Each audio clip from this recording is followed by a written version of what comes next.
అనన్యని చూసి లీలావతి, అమ్మ నా కోసం నీ కడుపులోని బిడ్డని త్యాగం చేసేవాలి అని లీలావతి చాలా ఎమోషనల్గా ఫీల్ అవుతూ అనన్యతో మాట్లాడుతూ హగ్ చేసుకొని ఏడుస్తూ ఉంటుంది. ఎంత గొప్పదానివమ్మ నువ్వు అని చెప్పి అంటూ ఉంటుంది. మీరేం బాధపడకండి అత్తయ్య, ఏముంది, ఒక సంవత్సరంలో మళ్ళీ మీకు నేను వారసుని ఇవ్వలేనా, సంవత్సరం తిరిగేలోపు మిమ్మల్ని నాయనమ్మని చేయలేనా అని చెప్పి అనన్య అంటూ ఉంటుంది. చాలా మంచి మాట చెప్పావు తల్లి అని చెప్పి అనన్య, చూడు ఆనంద, ఈ పిచ్చిది ఎంత పని చేసిందో చూసావా, ఇప్పటికైనా నీకు దీని గొప్పతనం తెలిసిందా అని చెప్పి అంటూ ఉంటే, అవునక్క అని చెప్పి ఆనంద భైరవి కూడా చాలా కోపంతో రగిలిపోతే ఇంకా లీలావతి దగ్గర ఏం చేయలేక చూస్తూ చెప్తూ ఉంటుంది. ఇంకా అనన్య మళ్ళీ లీలావతిని హగ్ చేసుకొని ఆనంద భైరవి వైపు సాధించాను అన్నట్టుగా చూస్తూ ఉంటుంది. ఇంకా అలా లీలావతి అక్కడి నుంచి వెళ్ళిపోతుంది. ఆ తర్వాత అనన్య ఆనంద భైరవి దగ్గరికి వచ్చి, చూసారు అత్తయ్య గారు నేను ఎలా తప్పించుకున్నానో, ఎలా గెలిచానో అని చెప్పి అంటూ ఉంటే ఆనంద భైరవి నవ్వుతూ ఉంటుంది. ఏంటి నవ్వుతున్నారు అని చెప్పి అంటూ ఉంటే, ఒక్కసారికి తప్పించుకున్నావు, మళ్ళీ ఇంకోసారి ఏం చేస్తావు, ఆ తర్వాత ఏం చేస్తావు, ఇప్పుడంటే తప్పించుకొని ఈ సింపతితో నువ్వు కొన్ని రోజులు సాగిస్తావు, ఆ తర్వాత అయినా నీ బతికింతే కదా, నువ్వేం చేయగలవు అని చెప్పి ఆనంద భైరవి నవ్వి తనని వెక్కిరించి అక్కడ నుంచి వెళ్ళిపోతుంది. ఈవిడేంటి, నేనేదో సాధించానని హ్యాపీగా ఫీల్ అవుతూ ఉంటే ఈవిడ మొత్తం నన్ను చెడగొట్టింది ఏంటి అని చెప్పి అనుకుంటూ ఉంటుంది. ఇంకా ఆ తర్వాత ఆనంద భైరవి లీలావతి దామినిని తీసుకురావడానికి బయలుదేరుతారు. మరోవైపు దామిని ఇంట్లో మంచి కొత్త డ్రెస్ వేసుకొని రెడీ అయిపోయి, ఏంటో ఇంత స్పెషల్ ఇవాళ, ఇంత మంచి డ్రెస్ అని చెప్పి అక్కడ ఉన్న ముసలావిడని అడుగుతూ ఉంటుంది.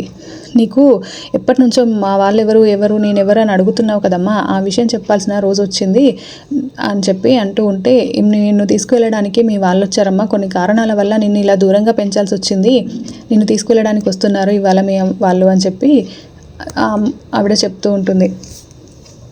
ఇంకా ఏంటి, నన్ను తీసుకెళ్ళడం ఏంటి, ఇన్ని రోజులు గుర్తురాని నేను ఇప్పుడు కావాల్సి వచ్చానా, నేను జాబ్ చేసి వాళ్ళని చూసుకోవాలనుకుంటున్నారా, ఇప్పుడు జాబ్ చేసి సంపాదిస్తున్నానని నా సంపాదన కోసం వస్తున్నారా వాళ్ళు అని చెప్పి దామిని అడుగుతూ ఉంటుంది. నువ్వు సంపాదించి పెట్టాల్సిన అవసరం లేదమ్మా, వాళ్ళకే చాలా ఆస్తులు ఉన్నాయి, నాకు దరిద్రం కానీ వాళ్ళ దగ్గర ఏంటమ్మా, వాళ్ళు చాలా గొప్పవాళ్ళు అని చెప్పి చెప్తూ ఉండగానే కారు వచ్చి ఇంటి ముందు ఆగుతుంది. ఇంకా ఆనంద భైరవి లీలావతి ఇద్దరు లోపలికి వస్తూ ఉంటారు. రాగానే, ఇదిగోనమ్మా మీ అమ్మ అని చెప్పి లీలావతిని చూపించి మాట్లాడుతూ ఉంటారు. అమ్మ దామిని, ఎంత పెద్దదానం అయిపోయావమ్మా అని చెప్పి ఇంకా ఇలా పూజారి గారు కొంతమంది జ్యోతిష్యులు చెప్పడం వల్ల నిన్ను ఇలా దూరంగా పెంచాల్సి వచ్చిందమ్మా, మమ్మల్ని క్షమించు, నిన్ను ఇంటికి తీసుకెళ్ళడానికే వచ్చాము, నీకోసం అందరూ ఇంటి దగ్గర వెయిట్ చేస్తున్నారు అని చెప్పి దామినిని హక్ చేసుకొని మాట్లాడుతూ ఉంటారు.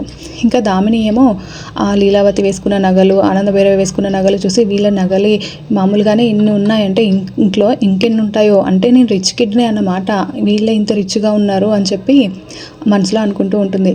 ఇంకా అలా దామినిని అక్కడ నుంచి తీసుకువెళ్తూ ఆ ముసలావిడికి కొన్ని డబ్బులు ఇచ్చి వెళ్ళిపోతారు. ఇంటి దగ్గర అందరూ హ్యాపీగా వెల్కమ్ చెప్తూ ఉంటారు. ఇంకా దామినిని అలా లోపలికి తీసుకుని వెళ్ళి హోమం జరిపిస్తారు.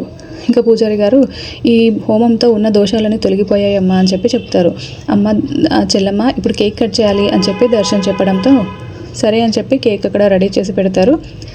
శరణ్య, ప్రీతి ఇద్దరు దామినిని కేక్ దగ్గరికి తీసుకొస్తారు. ఇంకా అక్కడ అనన్య, కాంచన ఇద్దరు కూడా, ఈ పిచ్చిది ఇన్ని రోజులు దూరంగా పెట్టి ఇప్పుడు దరిద్రంలో ఉంచినా కూడా ఇప్పుడు ఇక్కడికి వచ్చి కేక్ కట్ చేయమని వాళ్ళు ఎలా చెప్తే అదే నమ్ముతుంది, ఏది నిజమో ఏది అబద్ధమో తెలుసుకోకుండా అని చెప్పి ఎక్కిస్తూ ఉంటారు.